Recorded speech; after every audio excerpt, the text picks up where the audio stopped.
महाराष्ट्र शासनाचा भोंगळा कारभार, लसीकरणाबाबत हलगर्जीपणा, लहान मुलं आता 1.5 वर्षांच्या मुलाचे 9 महिन्याचं बाळ असताना त्यांना लस देण्यात नाही आली, 3 महिने लेट झाले। मग हा शासनाचा गैरव्यवहार आहे। म्हणजे इथं शासनाचं सगळं लक्ष हे बाळांकडे नाही। आज जी आपली नवीन पिढी आहे तर यामध्ये नवीन पिढीला लस देणं हे काम हे शासनाचं आहे। तर हे शासनाने याच्यावर लक्ष देऊन काम करावे।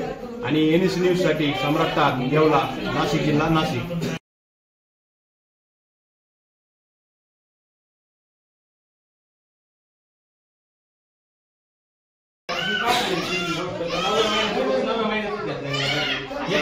Social justice for international civil right council, Atul Namdev Pagare, Nashik जिल्हा जनरल सेक्रेटरी। येवला तालुक्यातील नागडा येथील अंगणवाडीमध्ये लसीकरणाच्या बाबतीत झालेला गैरप्रकार उघडकीस आलेला आहे। संबंधित या गावच्या रहिवासी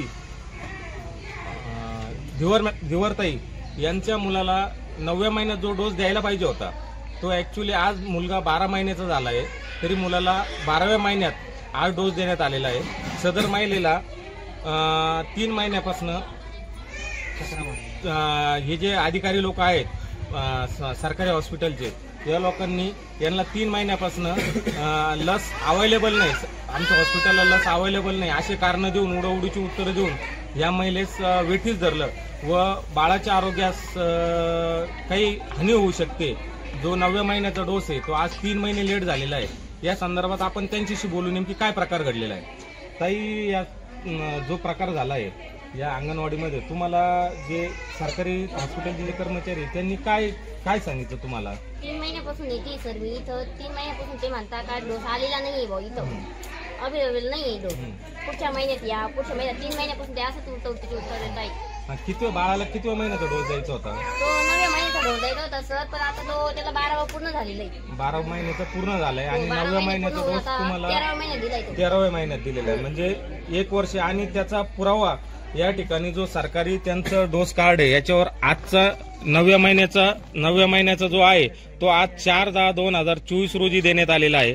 हा हलगर्जीपणा बाळाच्या जीवितास धोका निर्माण करू शकतो। या संदर्भात social justice for international civil राईटच्या वतीने मी सरकारला विनंती करतो की लसीकरणाच्या बाबतीत जो हा गैरप्रकार होतोय तर यासाठी आपण लवकरात लवकर काही ती योग्य ती कारवाई करून संबंधित जे कर्मचारी आहे यांच्यावर योग्य ती कारवाई करण्यात यावी। धन्यवाद।